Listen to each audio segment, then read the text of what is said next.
Mark Twain once said, "I have never let my schooling get in the way of my education." Do we?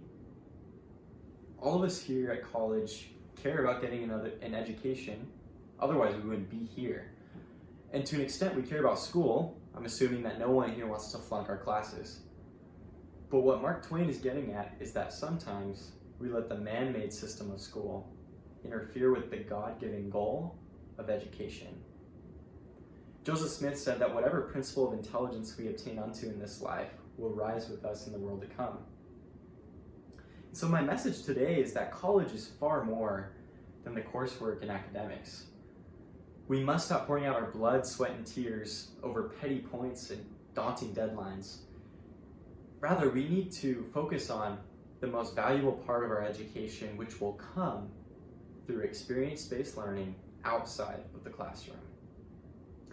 So first, I want to talk about why hyper-focusing on academics is actually harming our education.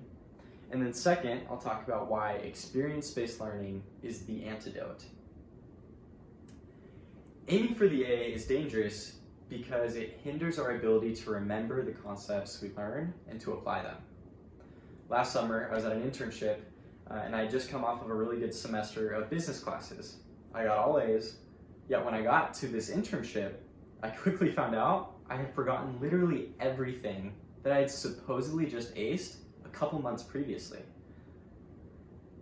And so I was struggling and I realized that I hadn't truly learned. I may have gotten good grades, but I was way too focused on the outcome and not enough on truly applying it. Benjamin Franklin put it this way. He said, "A man can be so learned that he can name a horse in 9 languages, yet so ignorant he would choose a cow to ride on." Learning is only valuable if we can apply it. The other problem with aiming for the A is that it stifles our curiosity that God has given us to learn. Let's use the example of COVID-19. When BYU sent out the notification that normal grading system would no longer be a thing this semester and instead use pass-fail, if you're anything like me, the natural inclination that you probably had was, yippee! I don't have to try as hard in my classes anymore because I don't need to strive for the A. I can take a P and it will be all the same.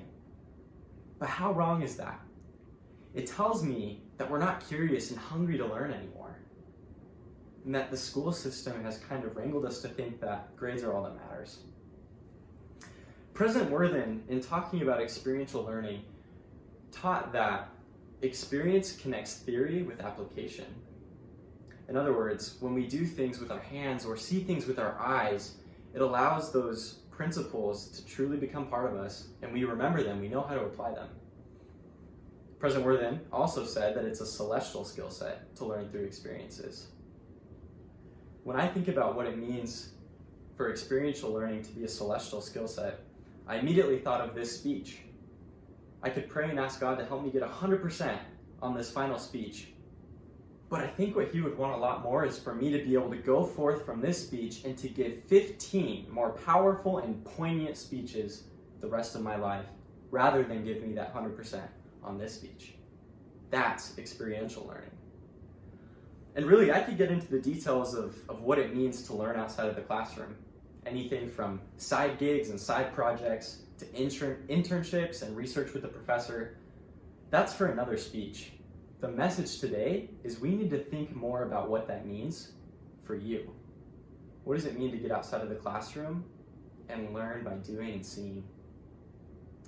Now you may be thinking, okay, this all makes sense, but I still need to get good grades or a high GPA to qualify for scholarships or get into grad school, or so that your mom doesn't kill you. That's true. What I'm suggesting is that as we focus on learning outside of the classroom, the results inside of the classroom will naturally follow. You also might be thinking that it feels unnatural and uncomfortable to focus less on the education that you're paying $2,800 for. Well, think about this. At the MTC, missionaries feel really uncomfortable when they leave that building and they go out and start speaking to natives. That feels weird and really scary, but that's where they learn, is in doing the hard step to experience learning a new language. And that's what a little bit of experiential learning feels like. It's getting outside the classroom and doing what's uncomfortable, knowing that it's God's way to help us truly learn. In conclusion, I invite you to consider two paths. On the one hand, a path where your college experience hinders and hurts your education. And on the other hand, a college experience that helps and fuels your passion for lifelong learning. I invite you to choose the second path and don't let school get in the way of your education.